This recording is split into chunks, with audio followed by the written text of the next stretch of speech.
6 of 1, Francis Scott Fitzgerald. Barnes stood on the wide stairs looking down through a wide hall into the living room of the country place and at the group of youths. His friend Schofield was addressing some benevolent remarks to them, and Barnes did not want to interrupt. As he stood there, immobile, he seemed to be drawn suddenly into rhythm with the group below. He perceived them as statuesque beings, set apart, chiseled out of the Minnesota twilight that was setting on the big room. In the first place, all 5, the 2 young Schofields and their friends, were fine-looking boys, very American, dressed in a careless but not casual way over well-set-up bodies, and with responsive faces open to all 4 winds. Then he saw that they made a design, the faces profile upon profile, the heads blond and dark, turning toward Mr. Schofield, the erect yet vaguely lounging bodies, never tense but ever ready under the flannels and the soft Angora wool sweaters, the hands placed on other shoulders, as if to bring each one into the solid freemasonry of the group. Then suddenly, as though a group of models posing for a sculptor were being dismissed, the composition broke and they all moved toward the door. They left Barnes with a sense of having seen something more than 5 young men between 16 and 18 going out to sail or play tennis or golf, but having gained the sharp impression of a whole style, a whole mode of youth, something different from his own less assured, less graceful generation, something unified by standards that he didn't know. He wondered vaguely what the standards of 1920 were, and whether they were worth anything, had a sense of waste, of much effort for a purely aesthetic achievement. Then Schofield saw him and called him down into the living room. "Aren't they a fine bunch of boys?" Schofield demanded. "Tell me, did you ever see a finer bunch?" "A fine lot," agreed Barnes, with a certain lack of enthusiasm. He felt a sudden premonition that his generation in its years of effort had made possible a Periclean age, but had evolved no prospective Pericles. They had set the scene. Was the cast adequate? "It isn't just because 2 of them happen to be mine," went on Schofield. "It's self-evident. You couldn't match that crowd in any city in the country. First place, there's such a husky lot. Those 2 little Kavanaghs aren't going to be big men more like their father, but the oldest one could make any college hockey team in the country right now." "How old are they?" asked Barnes. "Well, Howard Kavanaugh, the oldest, is 19, going to Yale next year. Then comes my Wister, he's 18, also going to Yale next year. You liked Wister, didn't you?" "I don't know anybody who doesn't. He'd make a great politician, that kid. Then there's a boy named Larry Pat who wasn't here today, he's 18 too, and he's state golf champion. Fine voice too, he's trying to get in Princeton." "Who's the blonde-haired one who looks like a Greek god?" "That's Baum. He's going to Yale, too, if the girls will let him leave town. Then there's the other Kavanaugh, the stocky one, he's going to be an even better athlete than his brother. And finally there's my youngest, Charlie, he's 16, Schofield sighed reluctantly. "But I guess you've heard all the boasting you can stand." "No, tell me more about them, I'm interested. Are they anything more than athletes?" "Why, there's not a dumb one in the lot, except maybe Baum, but you can't help liking him anyhow. And every one of them's a natural leader. I remember a few years ago a tough gang tried to start something with them, calling them Candies. Well, that gang must be running yet. They sort of remind me of young knights. And what's the matter with their being athletes? I seem to remember you stroking the boat at New London, and that didn't keep you from consolidating railroad systems, and I took up rowing because I had a sick stomach," said Barnes.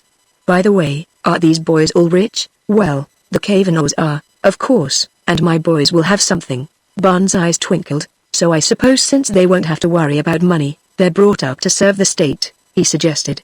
"You spoke of one of your sons having a political talent and they're all being like young knights, so I suppose they'll go out for public life and the army and navy."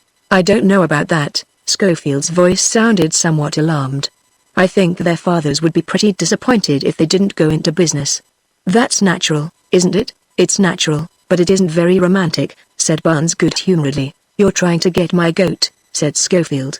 "Well, if you can match that, they're certainly an ornamental bunch," admitted Barnes. "They've got what you call glamour. They certainly look like the cigarette ads in the magazine, but you're an old sour belly," interrupted Schofield. "I've explained that these boys are all well-rounded. My son Wister led his class at school this year, but I was a darn sight prouder that he got the medal for best all-around boy." The 2 men faced each other with the uncut cards of the future on the table before them. They had been in college together, and were friends of many years' standing. Barnes was childless, and Schofield was inclined to attribute his lack of enthusiasm to that. "I somehow can't see them setting the world on fire," doing better than their fathers," broke out Barnes suddenly. "The more charming they are, the harder it's going to be for them. In the East, people are beginning to realize what wealthy boys are up against. Match them? Maybe not now."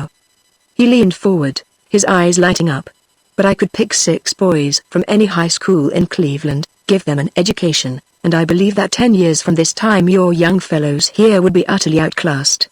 There's so little demanded of them, so little expected of them. What could be softer than just to have to go on being charming and athletic?" "I know your idea," objected Schofield scoffingly.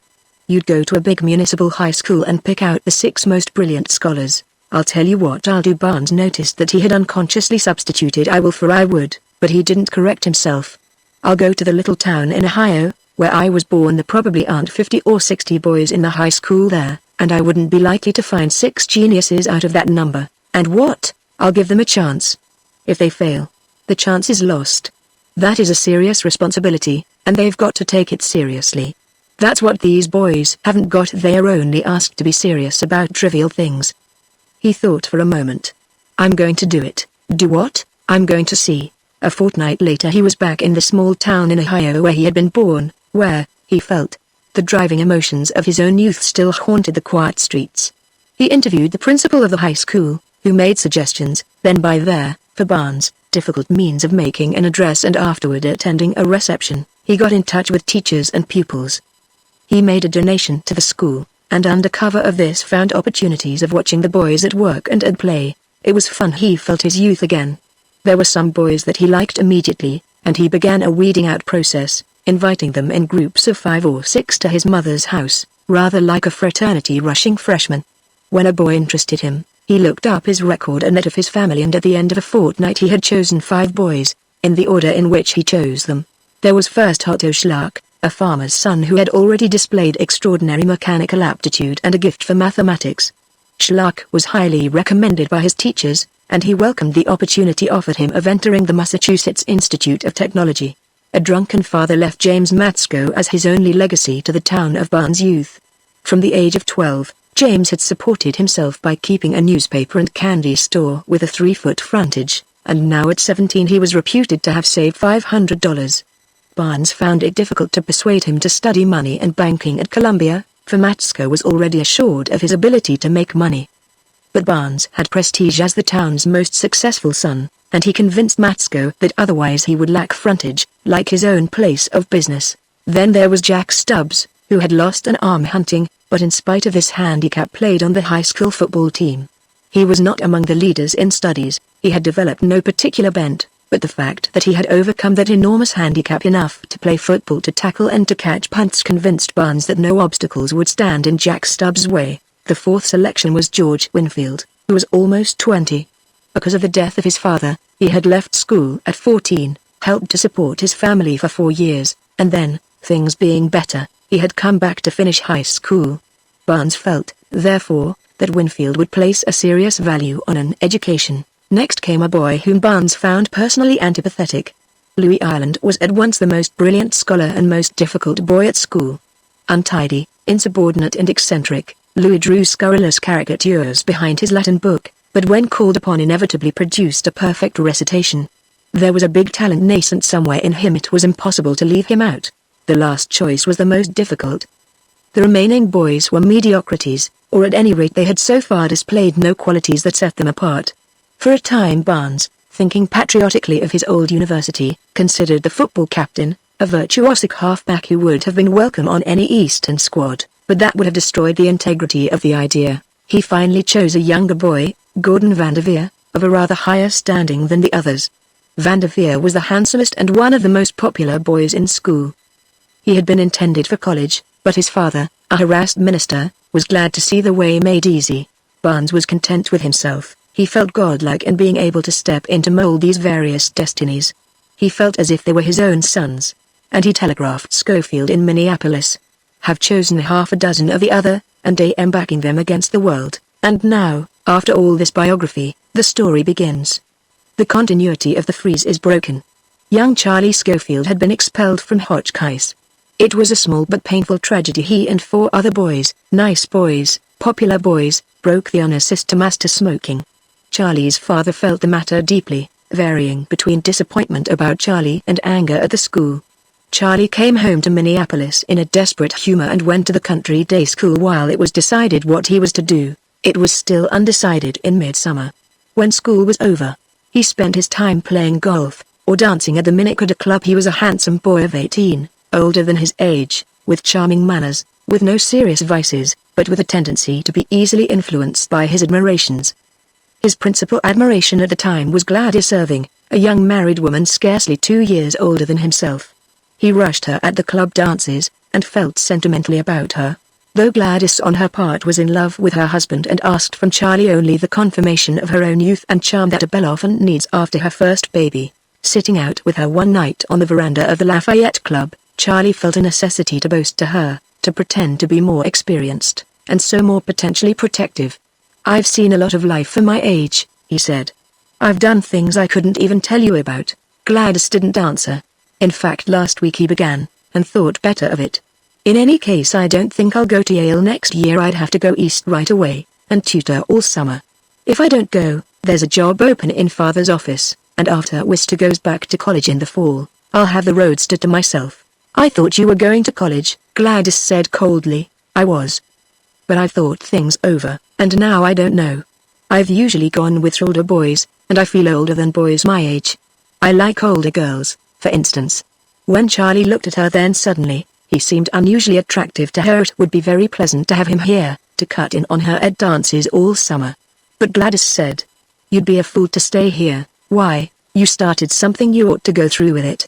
A few years running around town, and you won't be good for anything." "You think so?" he said indulgently. Gladys didn't want to hurt him or to drive him away from her, yet she wanted to say something stronger. "Do you think I'm thrilled when you tell me you've had a lot of dissipated experience?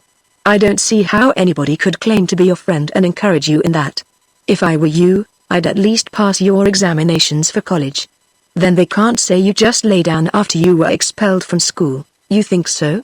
Charlie said, unruffled, and in his grave, precocious manner, as though he were talking to a child. But she had convinced him, because he was in love with her and the moon was around her. "Oh me, oh my, oh you," was the last music they had danced on the Wednesday before, and so it was one of those times. Had Gladys let him brag to her, concealing her curiosity under a mask of companionship, if she had accepted his own estimate of himself as a man formed, no urging of his father's would have mattered. As it was, Charlie passed into college that fall, thanks to a girl's tender reminiscences and her own memories of the sweetness of youth's success in young fields. And it was well for his father that he did.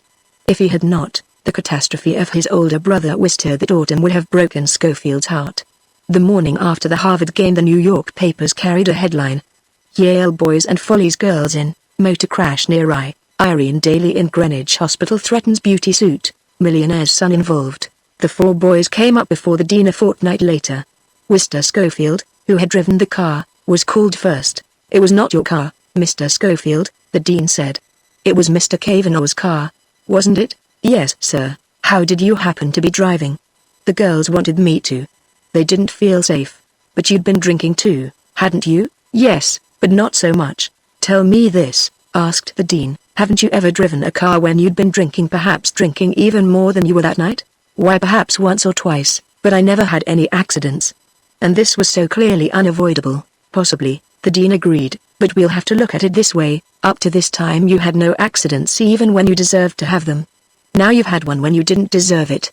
I don't want you to go out of here feeling that life or the university or I myself haven't given you a square deal, Mr. Schofield.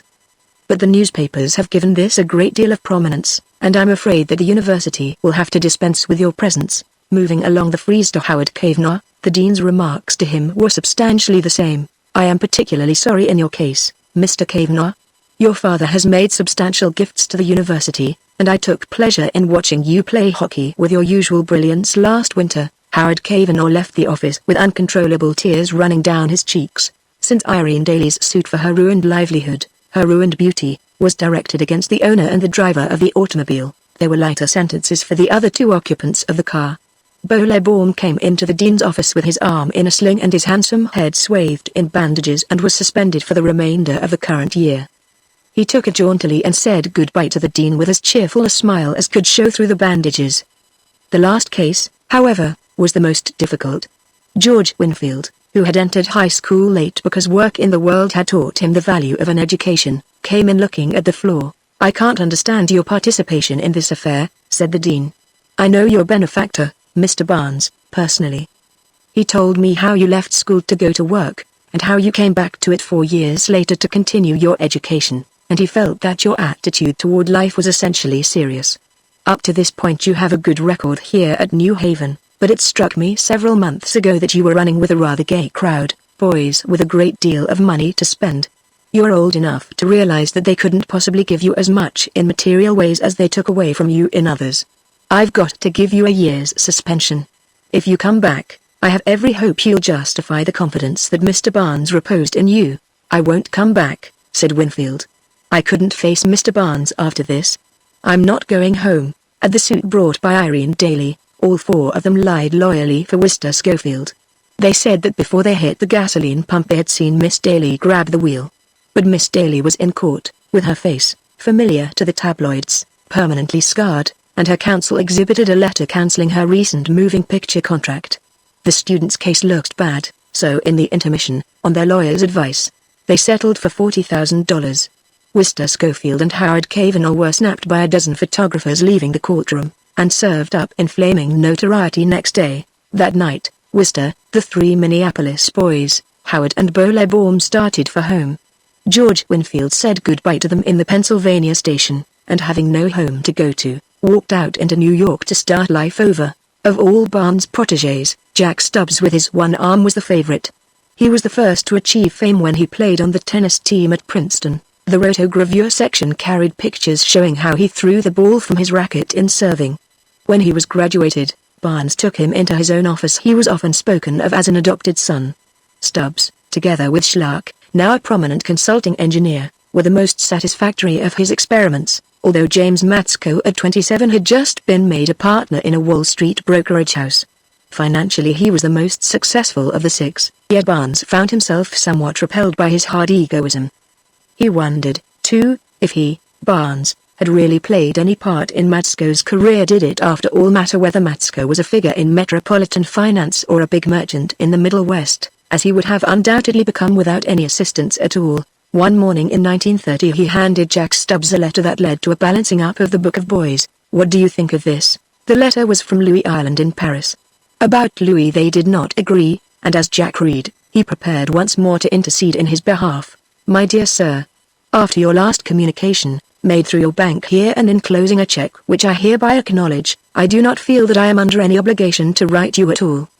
But because the concrete fact of an object's commercial worth may be able to move you, while you remain utterly insensitive to the value of an abstract idea, because of this I write to tell you that my exhibition was an unqualified success. To bring the matter even nearer to your intellectual level, I may tell you that I sold 2 pieces a head of Lalette, the actress, and a bronze animal group for a total of 7,000 francs, $280. Moreover, I have commissions which will take me all summer. I enclose a piece about me cut from Hayes Duarte, which will show you that whatever your estimate of my abilities and my career, it is by no means unanimous. This is not to say that I am ungrateful for your well-intentioned attempt to educate me. I suppose that Harvard was no worse than any other polite finishing school. The years that I wasted that gave me a sharp and well-documented attitude on American life and institutions. But your suggestions that I come to America and make standardized nymphs for profiteers' fountains was a little too much." Stubbs looked up with a smile. "Well," Barnes said, "what do you think? Is he crazy, or now that he has sold some statues, does it prove that I'm crazy?" "Neither one," laughed Stubbs. "What you objected to in Louis wasn't his talent. But you never got over that year he tried to enter a monastery and then got arrested in the Sacco Vanzetti demonstrations, and then ran away with the professor's wife. He was just forming himself," said Barnes dryly, "just trying his little wings. God knows what he's been up to abroad." "Well, perhaps he's formed now," Stubbs said lightly. He had always liked Louis Island. Privately he resolved to write and see if he needed money. "Anyhow, he's graduated from me," announced Barnes. "I can't do any more to help him or hurt him. Suppose we call him a success, though that's pretty doubtful. Let's see how we stand. I'm going to see Schofield out in Minneapolis next week, and I'd like to balance accounts. To my mind, the successes are you, Otto Schlark, James Matsko, whatever you and I may think of him as a man, and let's assume that Louis Island is going to be a great sculptor. That's 4. Winfield disappeared. I've never had a line from him. Perhaps he's doing well somewhere. If he were doing well, I think he'd let me know. We'll have to count him as a failure so far as my experiment goes. Then there's Gordon Vanderveer. Both were silent for a moment. I can't make it out about Gordon, Barnes said. He's such a nice fellow. But since he left college, he doesn't seem to come through. He was younger than the rest of you, and he had the advantage of 2 years at Andover before he went to college, and at Princeton he knocked them cold, as you say. But he seems to have worn his wings out for 4 years now. He's done nothing at all. He can't hold a job, he can't get his mind on his work, and he doesn't seem to care. I'm about through with Gordon. At this moment Gordon was announced over the phone. He asked for an appointment, explained Barnes. I suppose he wants to try something new. A personable young man with an easy and attractive manner strolled into the office. Good afternoon, Uncle Ed. Hi there, Jack. Gordon sat down. I'm full of news. About what? Asked Barnes. About myself, I know. You've just been appointed to arrange a merger between J.P. Morgan and the Queensborough Bridge. It's a merger, agreed Vanderveer, but those are not the parties to it. I'm engaged to be married, Barnes glowered. Her name, continued Vanderveer, is Esther Crosby. Let me congratulate you, said Barnes ironically. A relation of H.B. Crosby, I presume. Exactly, said Vanderveer unruffled. In fact, his only daughter. For a moment there was silence in the office.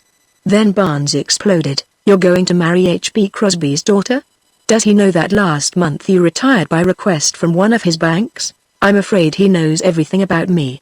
He's been looking me over for 4 years.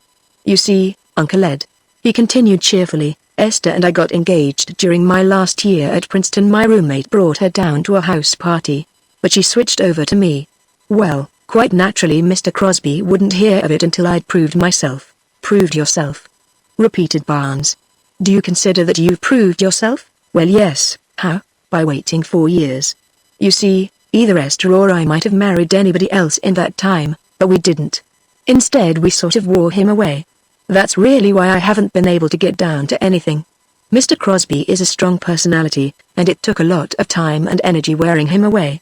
Sometimes Esther and I didn't see each other for months, so she couldn't eat, so then thinking of that I couldn't eat, so then I couldn't work. And you mean he's really given his consent? He gave it last night. Is he going to let you live? No. Esther and I are going into the diplomatic service. She feels that the family has passed through the banking phase. He winked at Stubbs. I'll look up Louis Island when I get to Paris, and send Uncle Ed a report. Suddenly Barnes roared with laughter. Well, it's all in the lottery box, he said. When I picked out U6, I was a long way from guessing. He turned to Stubbs and demanded, shall we put him under failure or under success? A howling success, said Stubbs. Top of the list. A fortnight later Barnes was with his old friend Schofield in Minneapolis. He thought of the house with the 6 boys as he had last seen it. Now it seemed to bear scars of them, like the traces that pictures leave on a wall that they have long protected from the mark of time.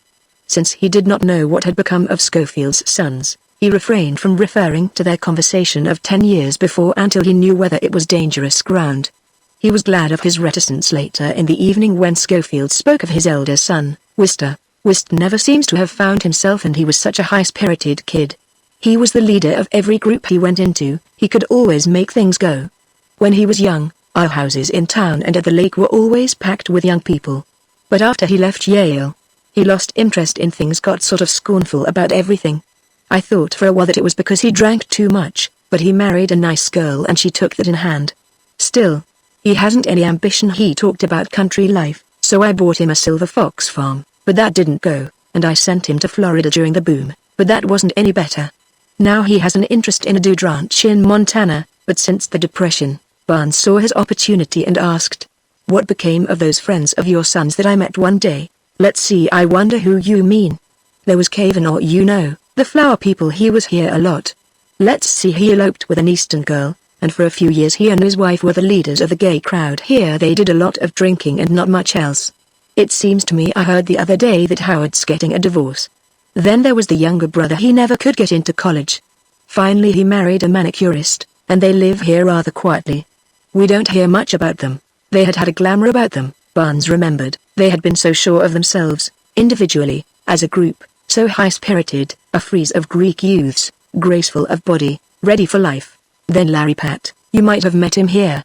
A great golfer. He couldn't stay in college. There didn't seem to be enough fresh air there for Larry.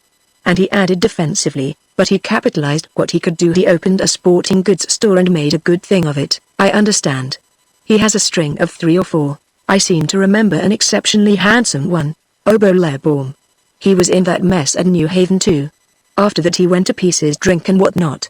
His father's tried everything, and now he won't have anything more to do with him. Schofield's face warmed suddenly, his eyes glowed. But let me tell you, I've got a boy, my Charlie. I wouldn't trade him for the lot of them. He's coming over presently, and you'll see. He had a bad start, got into trouble at Hotchkiss, but did he quit? Never. He went back and made a fine record at New Haven, senior society and all that.